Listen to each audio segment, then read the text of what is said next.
Why Netflix and AMC Theatres are finally getting into business together for KPop Demon Hunters, Stranger Things and more.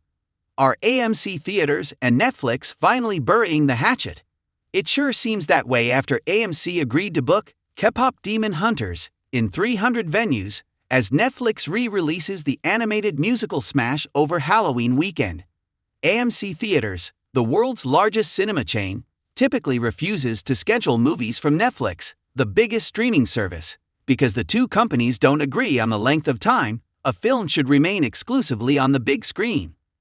For a long time, Netflix's primary interest in getting its movies into theaters was for awards consideration or appeasing talent, says analyst Alicia Reese, VP of Equity Research at Wedbush Securities. Netflix has more interest now in trying to maximize reach. And who is AMC to deny a hit? With box office revenues 20% behind COVID times, no movie theater is positioned to turn down a crowd pleaser.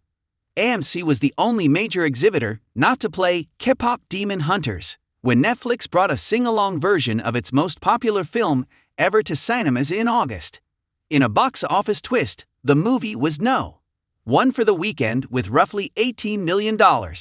For years, AMC hasn't shown interest in getting serious with Netflix, even though the theater circuit has desperately needed more movies to show. Only one Netflix release, Rian Johnson's 2022 Knives Out sequel Glass Onion, has played at AMC. Recently, AMC sounded a more conciliatory note, releasing a statement saying that both companies are intrigued by the mutually beneficial opportunities that could arise. Since then, Netflix also has arranged for the 2-hour Stranger Things finale to debut in AMC theaters and other locations on New Year's Eve and New Year's Day, as the episode simultaneously drops on the streamer.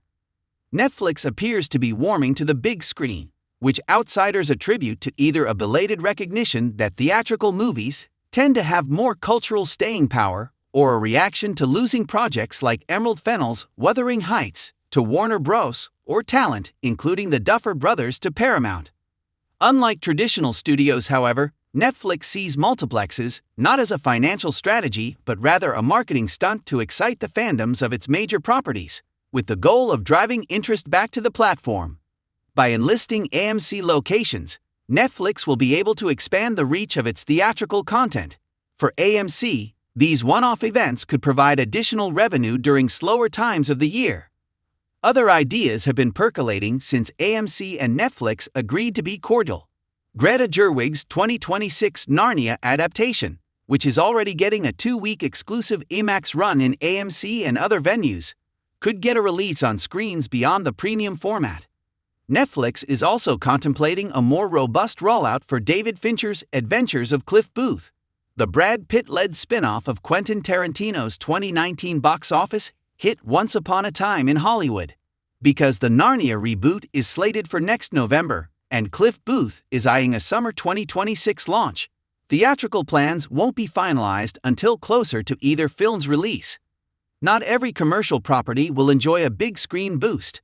Wake Up Dead Man, a Knives Out mystery, will get only an awards qualifying run because plans couldn't come together for a larger rollout.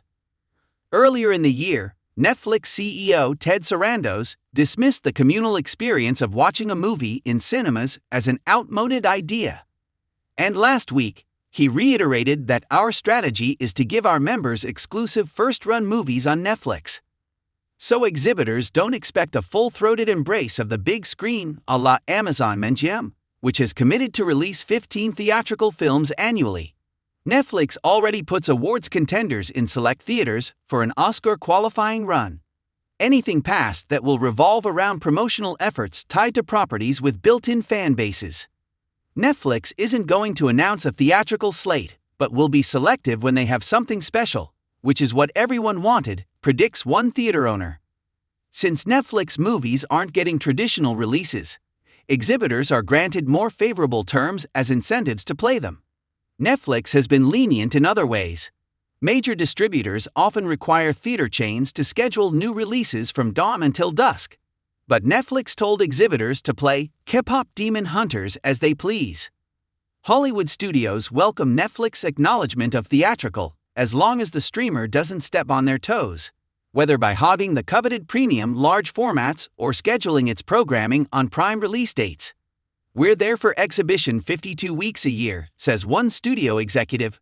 "We don't want to take a back seat to Netflix."